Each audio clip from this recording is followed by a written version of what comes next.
Hey guys, Zangetsu 134 here, bringing you an extra vlog review. In this one, I'm going to be doing something a little different. So, I think I've probably mentioned this before at least a couple dozen times, but starting next weekend, I'm going to start, along with my current Kamen Rider vlogs, I'm going to start reviewing the Season 3 of My Hero Academia. I've recently become a big fan of this anime.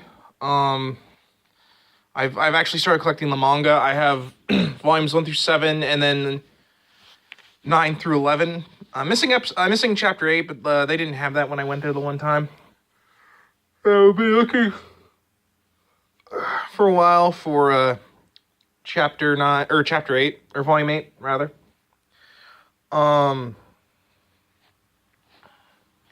And I became a big fan. I know it's been at least the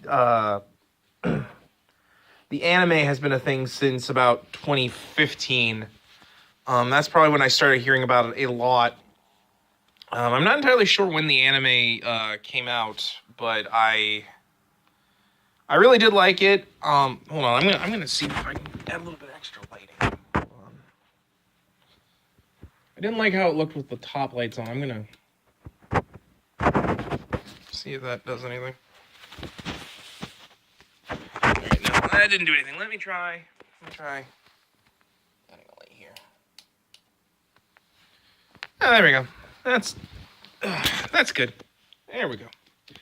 So yeah, I really liked the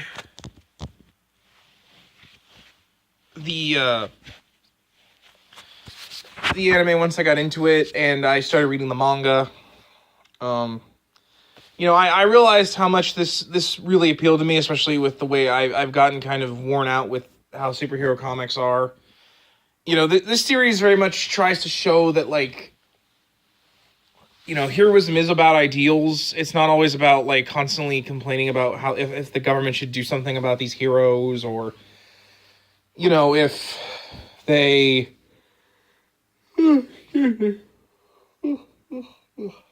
if they,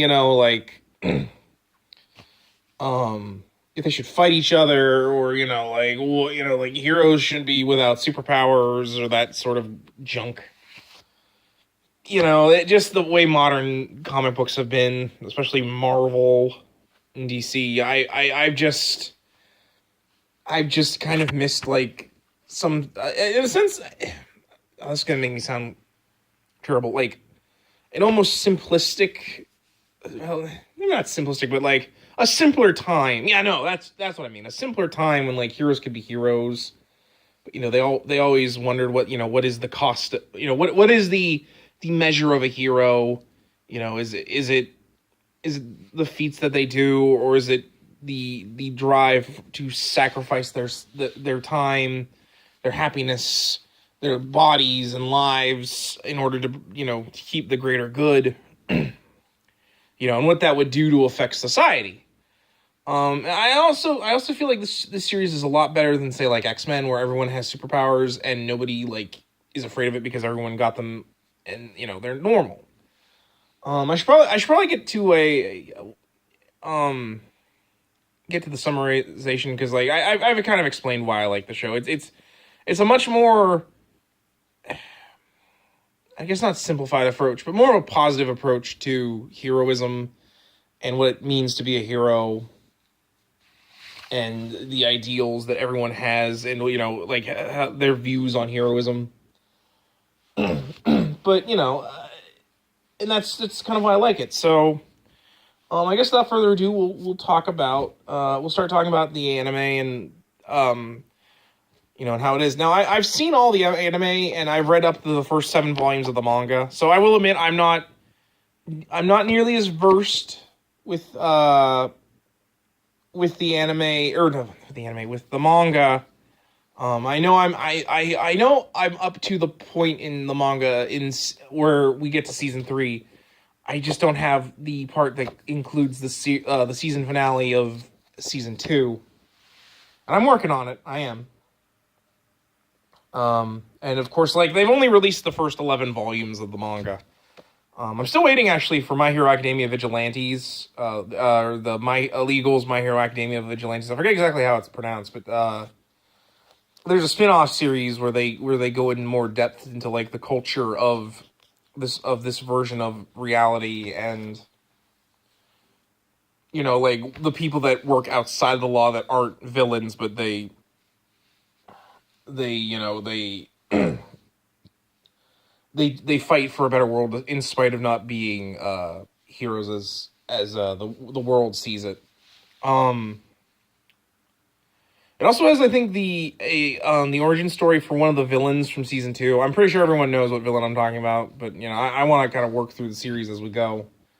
That's getting into spoiler territory. As well as having an origin for one of the teachers in My Hero Academia in UA. But anyway, I'm getting a little bit ahead of myself. I just wanted to bring up my own feelings of the show. I very much like the show. I like the characters. I like the fact that we actually have female protagonists that aren't like in Naruto where like they try to be cool, but then like at the end of the series they become housewives. I don't think that that's what we're gonna see with this series. I think we're gonna see them all grow up to be good heroes, and I think. Sorry, I got up early today because I wanted to do some stuff before I went to work. This being one of them.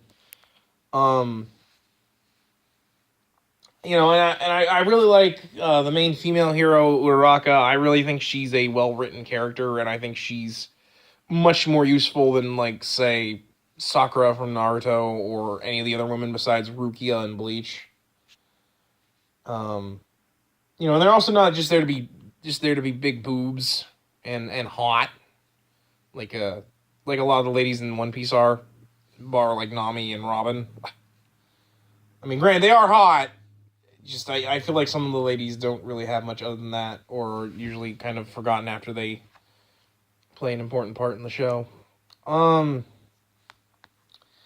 anyway, let's go into the seasons, the first 2 seasons as we and I will I'll talk about my feelings of like each major arc of that season, or rather like important parts. So yeah, spoilers, if you haven't watched the first 2 seasons of My Hero Academia, or have read the manga, I assume most of you already have seen it, or you're just curious about what I think of the show, so, spoilers, I'm not sure how long this is going to be, but, like, for now I will just say, it's a really good show. I really like the more or less the subplots that make up the show and the characters in it. I definitely think every character is very interesting and well written. Also, I apologize if I don't remember names. I love this anime, but like there's so many characters I tend to forget names. I know everyone by like how they look, but like I'm going to forget characters' names, especially like any of the class of 1B except for Tetsu, just because his name is literally Steel, or Iron, hence why I kind of find him hilarious. So anyway, let's get on with My Hero Academia, starting with Season 1 and Volume 1 of the manga. Also, speaking of, I love the covers for My Hero Academia. I love that they have the little, like number bar, like, they have, like, an old school comic look to them on the front. I mean, granted, like, it's not like they do, like, completely do that. I know, like, the chapters themselves also do something like this. I just think it's kind of cool that, like, they try to go for a Western comic book feel. And that's one of the big things I think that makes this work. Is that they're doing superheroes, but they're doing it in a Western look. And I'm getting the stupid spoon out of me here. I have all sorts of things that I fiddle with, like this plastic spoon here, that I keep my hands, because it helps with the nervous energy in my hands. But anyway, so the first season, Volume 1, this opens with us learning about the world, in that a long time ago, at least 4 generations, a person was born with a superpower. That of being a small baby that was born that was glowing.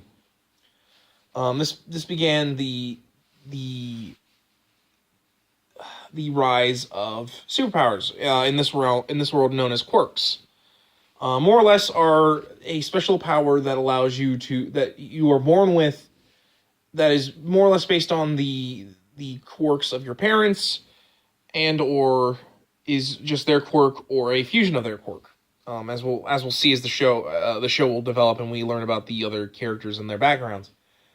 But in doing so, while there was a rise in heroics, there was also a rise in villainy, particularly supervillains. With as this began, the governments of the world got together and decided that they would create a superhero system wherein you could, if you want to become a superhero, you have to get educated and you have to be trained and become a licensed hero. So that way they have an idea of what everyone's quirks are.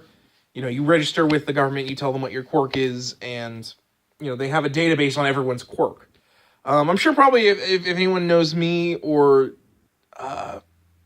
as I just brought up, that sounds a lot like the Superhuman Registration Act of the Marvel Universe. And in my opinion, I don't think it's nearly as as bad, because it's not like you're being forced to be like a government Ponzi. You're more or less a social worker or a cop when you become a superhero. It's just you wear a costume and you can market yourself. And and if you don't want to be a hero, you don't. You can just use your quirks for other stuff like construction or cooking. If your quirk is more for stuff that can help you get a job or do different things, you can. Because it's shown that a lot of different things have kind of disappeared thanks to the rise of quirks. That certain jobs have become obsolete, as we'll see as the show progresses. Anyway, as we see, everyone has a quirk, except for our main character, Izuku Midoriya. This kid here. He was born quirkless. But yet he still strives to be a hero, being inspired by the number one hero of Japan, All Might. As we see, he was abused and bullied because he is one of the 20% of the population that is born quirkless. Particularly his best friend Bakugo Katsuki Bakugo, who also has dreams of becoming the number one hero like All Might, but whereas Midoriya does it because he wants to be a hero like All Might who can smile and can make people feel safe because of that smile. Bakugo does it because he wants to prove that he's the strongest hero there is. Especially because ever since he had gotten his quirk at 4, everyone develops their quirks at 4 at the latest. Some are born with them.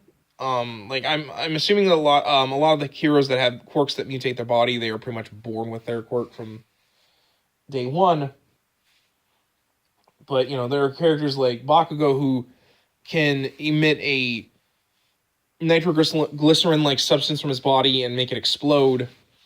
Those develop as you get older and develop your body more. Midoriya has dreams of being a hero, and in fact, he applies for the most prestigious high school in Japan, which is known as UA. And in fact, it's the school that All Might went to. But as proven by this world, he is pretty much shot down every single step of the way and bullied and misused and mistreated because of the fact that he is born without a quirk. However, all this changes when he's rescued by All Might after he comes in contact with a strange slime monster villain. And he wants to ask All Might if he can become a hero without a quirk. In doing so, he reveals that All Might has a dark secret, that he is actually an emaciated, almost skeleton-like figure. This is due to him having... I'm getting up to get a pop. This is due to him being badly injured during a fight with a supervillain that caused him to lose his stomach and most of his major organs, being kept alive by his quirk, which we will get into after the first volume. And the first I think 4 episodes. Yeah, the first season of the manga, the anime is fairly I wouldn't say padded, but it does kind of take each major event of the first 2 volumes and pretty much like stretched them out for like the first, I think, 7 or 8 episodes, and then volume 3 is like I think the last 4 episodes. Not that I'm saying that's a bad thing. It's kind of interesting how much more stretched out the first season is compared to the second season. But then again, season 2 had only had 26 episodes over season 1's 13. But anyway, where's it going? Oh yeah, and so basically, through his own ways, All Might, tells the kid, that you have no chance of being a hero. You don't have a superpower.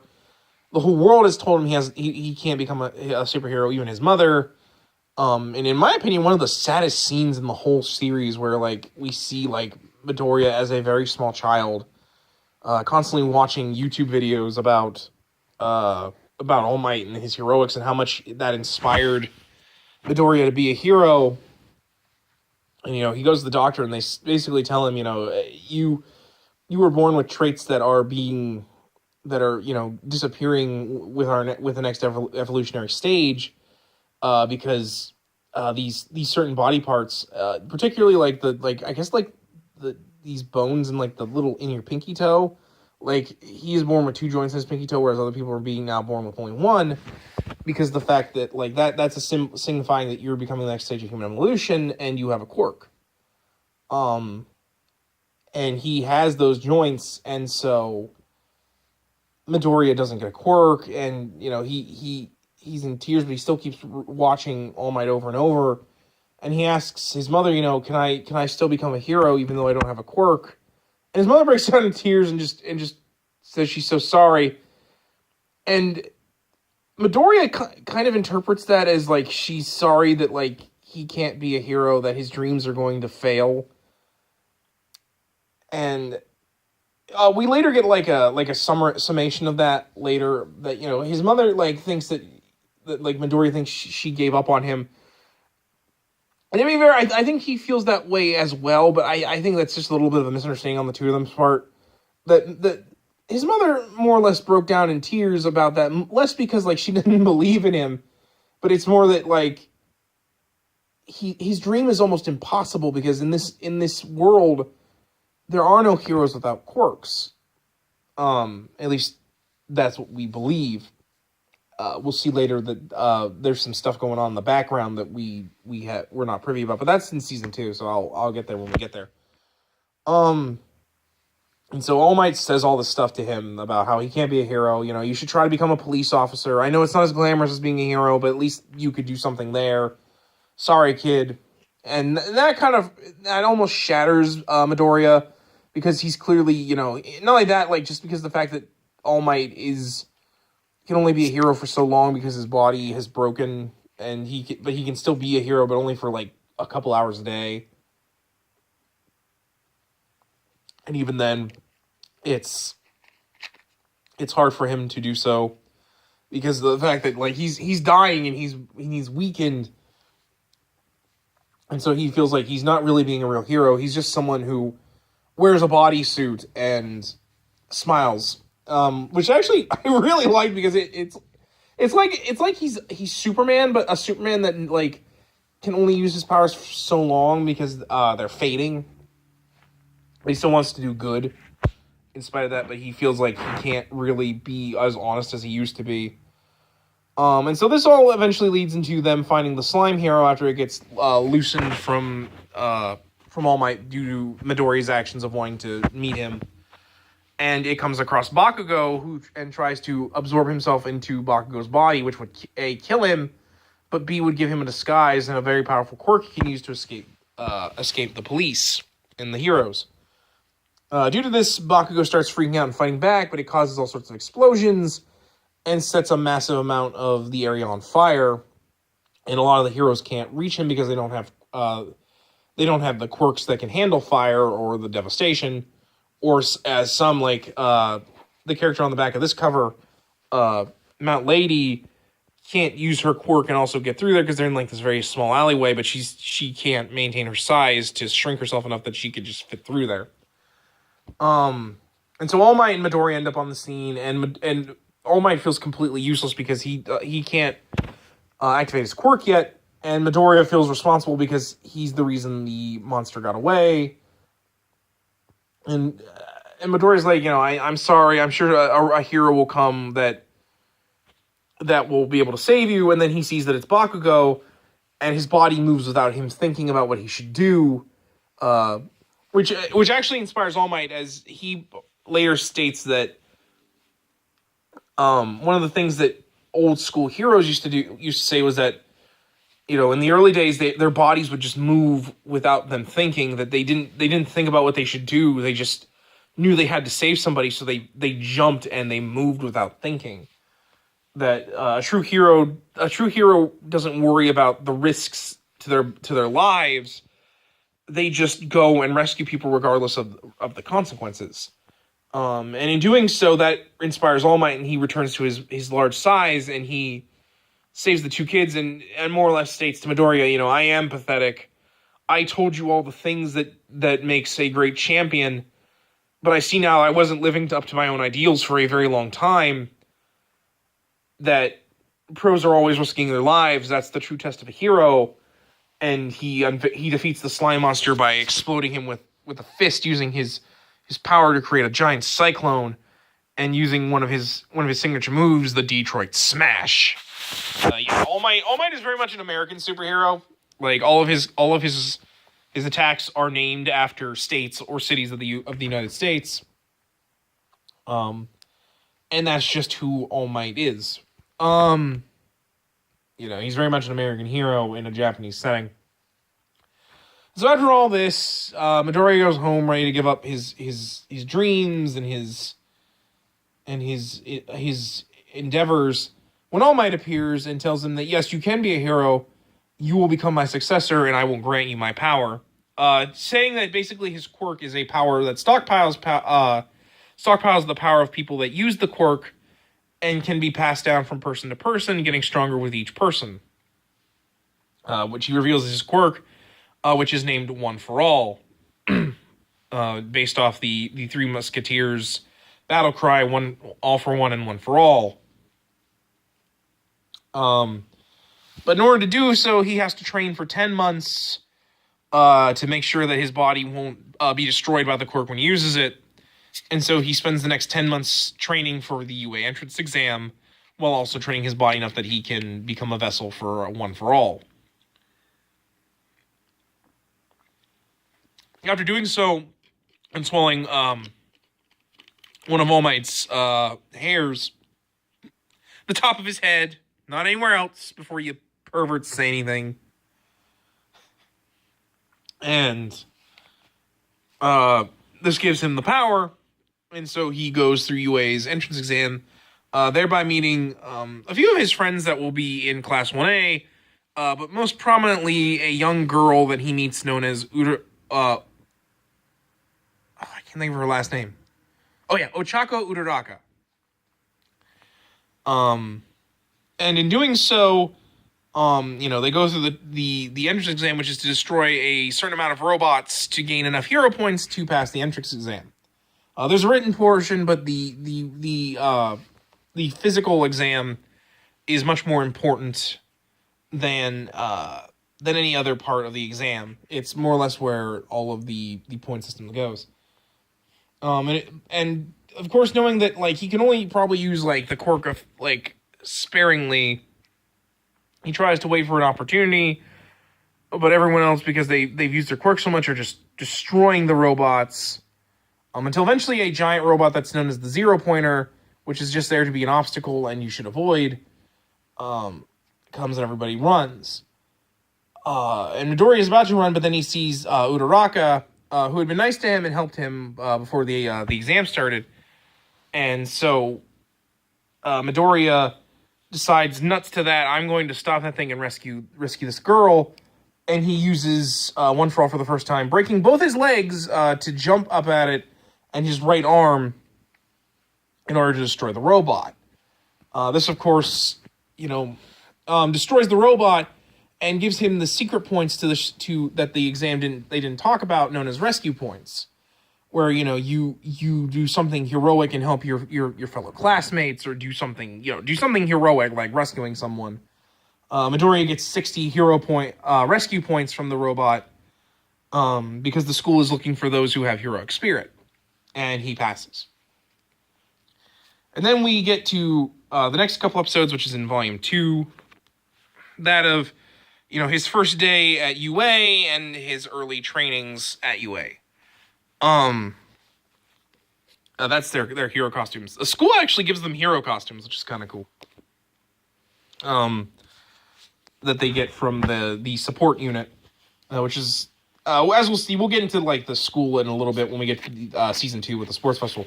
But more or less, the first episodes at the school is introducing us to Class 1A, the 20 students of the class,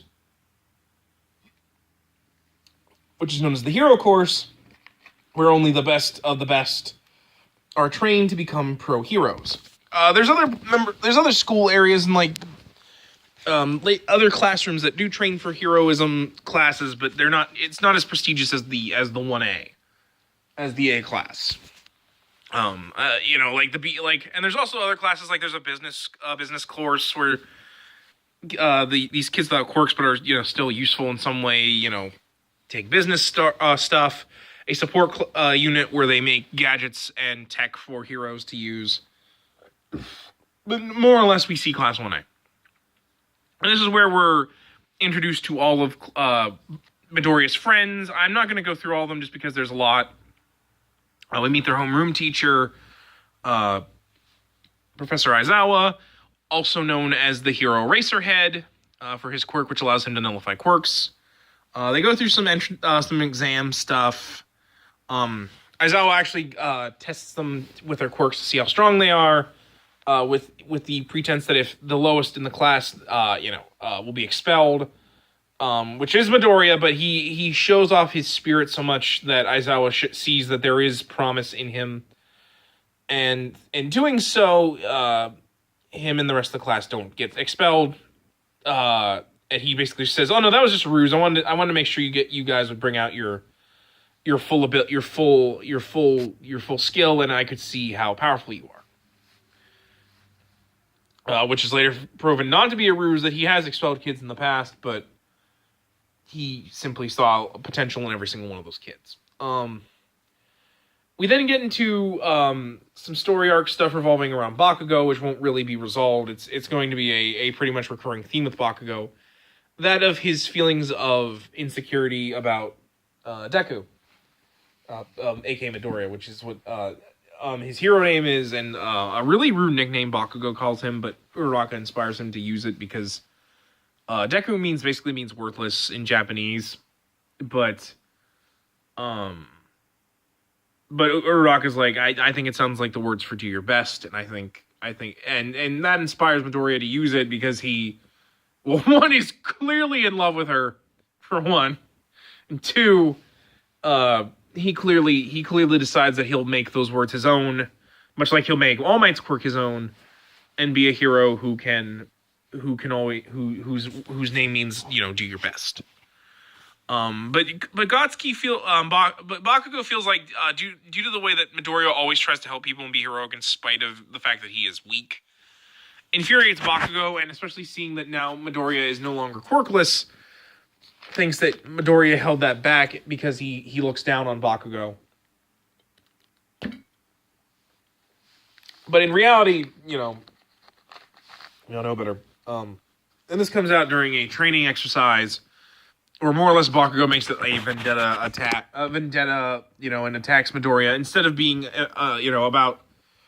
instead of just doing the training exercise, he more or less attacks Midoriya to prove that his worth. And we also get to see that all the other kids in this class and their quirks. But it actually shows Bakugo how he's not like the big man on campus like he was when him and Midoriya were in middle school. And we further see that there is an inferiority complex in Bakugo that is developing. While all this is going on, Midoriya is constantly breaking his bones, and him and All Might are trying to work on ways for him to limit, to basically lower the power of One for All, as as we find out in season 2, he can only use about 5% of One for All without breaking bones, and he needs to find a way to strengthen his body to use more of the percentage of One for All, but while also using it without damaging his body. And that's not really going to be something. I think season 3 is where we're going to see Midoriya stop constantly breaking his body, because it does slow down a lot that he constantly loses control of his power. But it's going to be a while before that happens. So anyway, Midoriya and the others eventually, they go through their days, and they go, and so the next training, which is more or less the last couple episodes of the series of the season 1, is they go to what's known as the I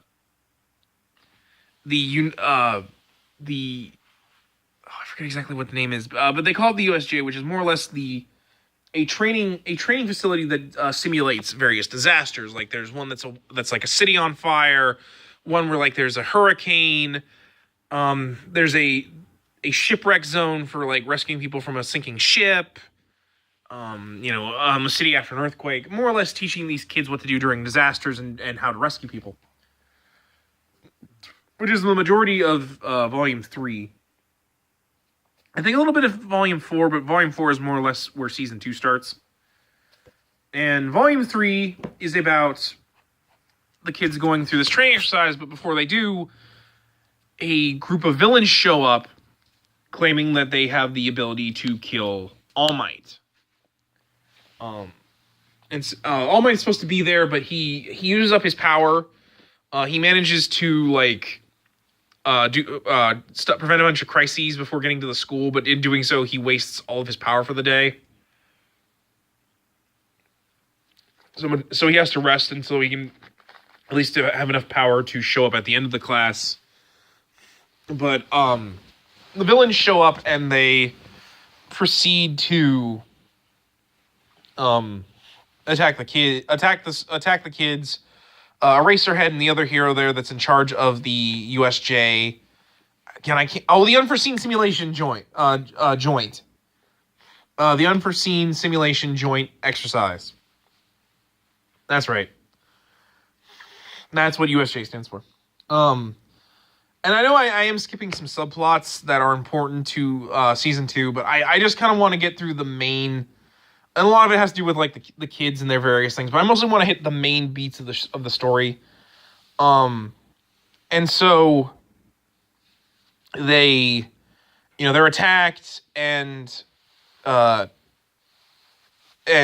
kids get scattered, and so they have to fight off the villains, who they realize are just small fries there to keep the children busy / kill them, while the main force fights All Might.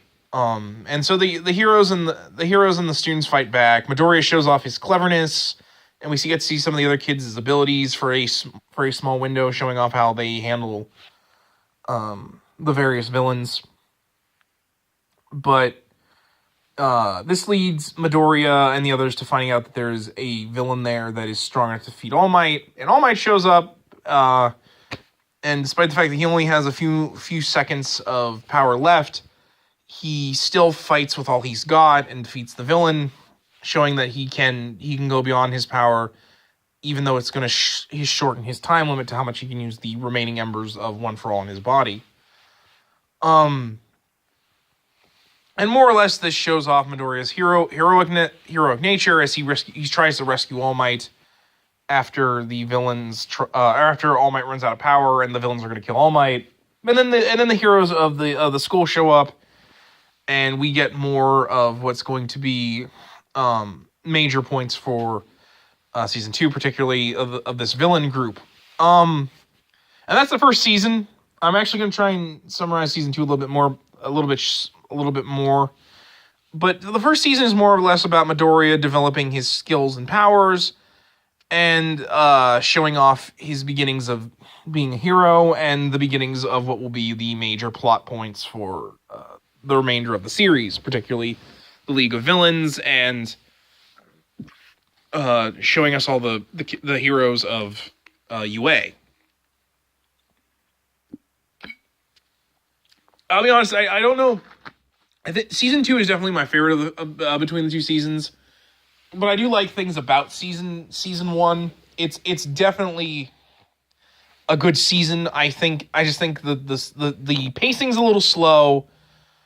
For one, just because of the fact that like they stretch out a lot of the moments for Midoriya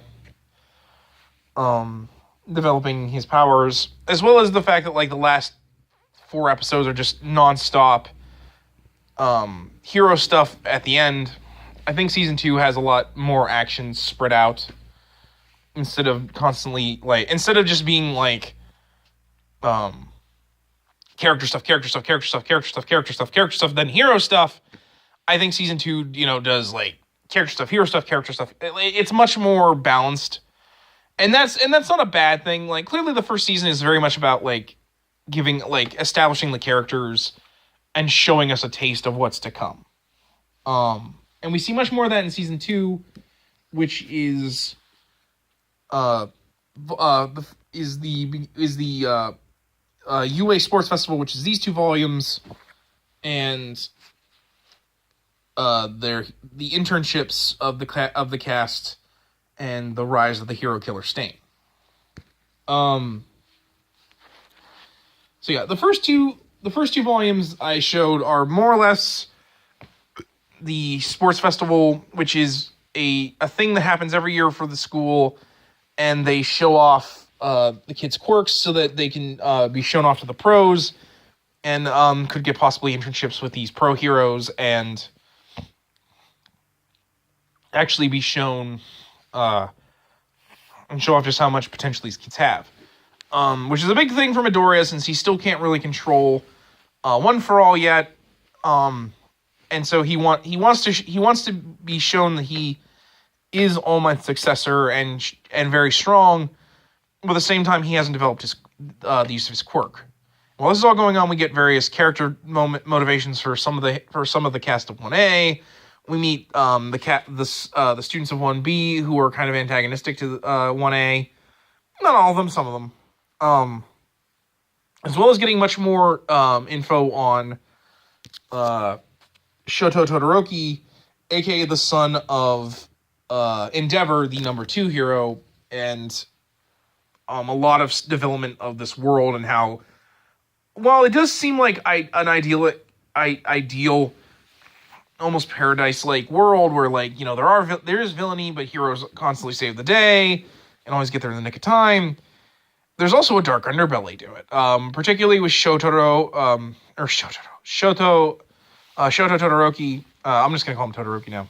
Particularly with Todoroki, in that he was created through a quirk marriage, which is basically forced marriages between people with very strong quirks, in the hopes that their child is born either with that quirk or a combination of / evolution of the parents' quirks into an even stronger quirk.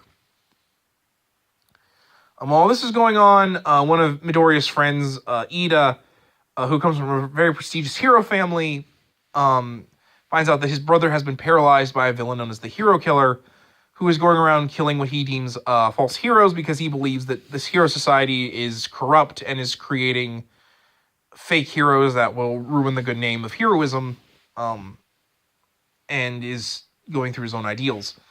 That's much more in the last half of season 2. Is more or less their internships after the tournament, and how we see Hero Society has become, which has become very kind of corrupt /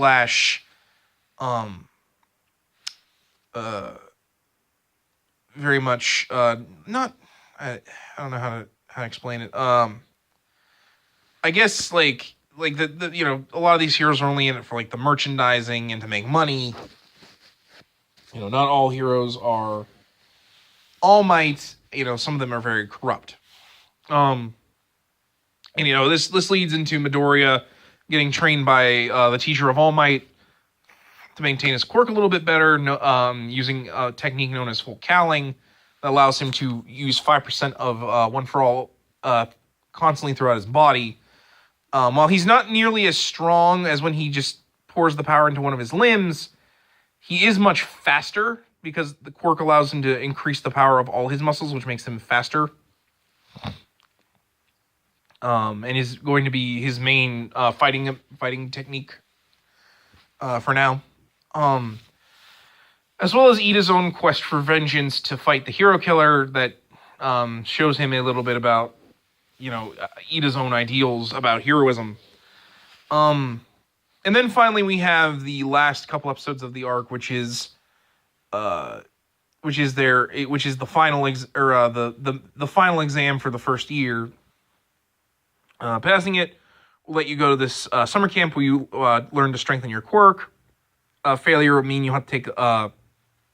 You'll still get to go to the camp, but you have to take the summer camp or the harder, more or less summer school boot camp, which some of the cast does.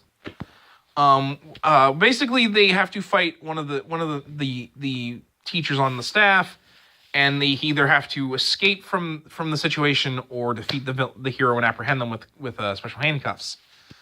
And Midoriya ends up getting paired up with Bakugo because they believe the two of them need to work on this problem between the two, and also see that they each have something that the other lacks. However, their opponent is All Might. So yeah, season 2 I think has a lot more arcs to it, especially because it's more divided into 3 arcs instead of 2. I know season 1 technically does have like a 3-act feel to it, but the training arc, in my opinion, is so small that I feel like just the early introductory arc and the villain attack are just so much bigger than the little tiny arc that I think it just gets kind of merged into with the first arc. But anyway, I really like season 2. I think the sports festival is probably my favorite part of season 2.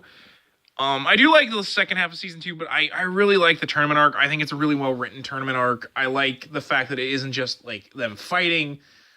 They show ways that they can show off their quirks and how they work together as heroes in it. And I think it's just a great way to show off and introduce all the characters we're going to be familiar with as the show progresses. It has some great character moments for Uraraka, for Bakugo, for Midoriya, for Todoroki, who's my favorite character. And then the second half we get to see them all as they see the world for what it is and how they can fit into it and how they can become heroes worthy of the title hero. And I do think the second season or the second half is good. I just kind of like the first half better. And it's not like because I think as a whole season 2 is really good. I think season 2 definitely has the better villain in Stain. I like Tomura Shigaraki, the leader of the villain league, but I think he had to take a break because he needed to develop as a character, which you see more at the very end of season 2. But I think Stain is a very great character. He changes the mood of the series and shows what the series is truly about, that of what does it mean to be a hero? What does the meaning of that word mean? And how does Midoriya fit into that title? And just how everyone's ideals of a hero is different. But yeah, no, I definitely think season 2 is much more solid than season 1. I really recommend watching season 1, but I almost think, sit through season 1, get used to the characters, and then season 2 really watch it, because I think season 2 will more than enough convince you that this show is worth watching. And that's my summary. In general, I really recommend My Hero Academia. I think it's a very good show. I think season 3 is going to knock it even more out of the park. I think season 3 is where I think a lot of people are probably going to come onto the show.